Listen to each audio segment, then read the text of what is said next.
بسم اللہ الرحمن الرحیم۔ ناظرین، آج کی پانچویں قسط ہے اور وی لاگ نمبر ہے 174، پیج ہے 122، معارف القرآن جلد دوم، سورۃ آل عمران نمبر 3 اور آیت نمبر ہے 97۔ حج بیت اللہ کا فرض، یہ شاہ سرخی ہے آج کی۔ ناظرین، روزانہ کی بنیاد پر ہم آپ کے سامنے رکھ رہے ہیں قرآن کریم کا ترجمہ، تشریح، تفسیر اور تلاوت کلام پاک۔ ناظرین، اس کتاب کا ٹائٹل ہے معارف القرآن جلد نمبر 2، سورۃ آل عمران سے لے کر سورۃ النساء، پارہ نمبر 3 رکوع نمبر 9 سے لے کر پارہ نمبر 6 کا رکوع نمبر ہے 4۔ رائٹر اس کتاب کے حضرت مولانا مفتی محمد شفیع صاحب رحمۃ اللہ علیہ، مفتی اعظم پاکستان۔ نحمدہ ونصلی علی رسولہ الکریم، بسم اللہ الرحمن الرحیم۔ قال النبی صلی اللہ علیہ وسلم، خیرکم من تعلم القرآن وعلمہ۔ بہترین لوگ وہ ہیں جو خود بھی قرآن پڑھیں، دوسروں کو پڑھائیں، سکھائیں اور لکھائیں۔ رخ بدر ڈالا ہے جس نے وقت کی پرواز کا، حیرتی ہوں میں تیری تصویر کے اعجاز کا۔ رفتہ و حاضر کو گویا پا بپا اس نے کیا، عہد طفلی سے مجھے پھر آشنا اس نے کیا۔ جب تیرے دامن میں پلتی تھی وہ جانے نہ تواں، بات ہے اچھی طرح محرم نہ تھی جس کی زبان۔ حج بیت اللہ کا فرض ہونا، یہ ناظرین ہیڈنگ ہے۔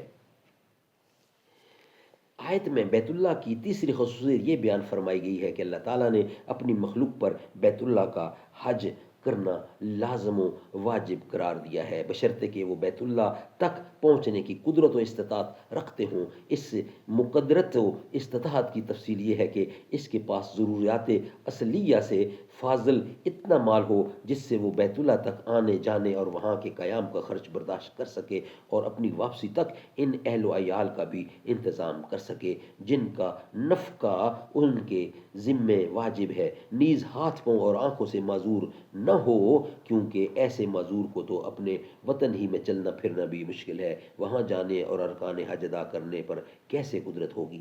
اسی طرح عورت کے لیے چونکہ بغیر محرم کے سفر کرنا شرعاً جائز نہیں، اس لیے وہ حج پر قادر اس وقت سمجھی جائے گی جبکہ اس کے ساتھ کوئی محرم حج کرنے والا ہو، خواہ محرم اپنے خرچ سے حج کر رہا ہو یا یہ عورت اس کا خرچ بھی برداشت کرے۔ اسی طرح وہاں تک پہنچنے کے لیے راستہ کا مامون ہونا بھی استطاعت کا ایک جز ہے، اگرچہ اگر راستے میں بدامنی ہو، جان و مال کا قوی خطرہ ہو تو حج کی استطاعت نہیں سمجھی جائے گی۔ لفظ حج کے لغوی معنی ہے قصد کرنے کے ہیں، لفظ حج کے لغوی معنی قصد کرنے کے ہیں، اور شرعی معنی کے ضروری تفسیر تو خود قرآن کریم نے بیان فرمائی ہے کہ طواف کعبہ اور وقوف عرفہ و مزدلفہ وغیرہ ہے، اور باقی تفصیلات رسول اللہ صلی اللہ علیہ وسلم نے اپنے زبانی ارشادات اور عملی بیانات کے ذریعے واضح فرما دی ہے۔ اس آیت میں حج بیت اللہ کے فرض ہونے کا اعلان فرمانے کے بعد آخر میں فرمایا وَمَنْ كَفَرَ فَإِنَّ اللَّهَ غَنِيٌّ عَنِ الْعَالَمِينَ، یعنی جو شخص منکر ہو تو اللہ تعالیٰ بے نیاز ہے تمام جہان والوں سے۔ اس میں وہ شخص تو داخل ہے ہی جو صراحتاً فریضہ حج کا منکر ہو، حج کو فرض نہ سمجھے، اس کا دائرہ اسلام سے خارج اور کافر ہونا تو ظاہر ہے، اس لیے وَمَنْ كَفَرَ کا لفظ اس پر صراحتاً صادق ہے، اور جو شخص عقیدہ کے طور پر فرض سمجھتا ہے لیکن باوجود استطاعت و قدرت کے حج نہیں کرتا، وہ بھی ایک حیثیت سے منکر ہی ہے۔ اس پر لفظ وَمَنْ كَفَرَ کا اطلاق تحدید اور تاکید کے لیے ہے کہ یہ شخص کافروں جیسا عمل میں مبتلا ہے، جیسے کافر و منکر حج نہیں کرتے، یہ بھی ایسے ہی ہے۔ اس لیے فقہا رحم اللہ نے فرمایا کہ آیت کے اس جملہ میں ان لوگوں کے لیے سخت وعید ہے جو باوجود قدرت و استطاعت کے حج نہیں کرتے کہ وہ اپنے اس عمل سے کافروں کی طرح ہو گئے، عیاذ باللہ۔ ناظرین، آج کی پانچوں قسطیں مکمل ہوئی، انشاءاللہ نیکسٹ کل حاضر ہوں گے نئے ویلا کے ساتھ۔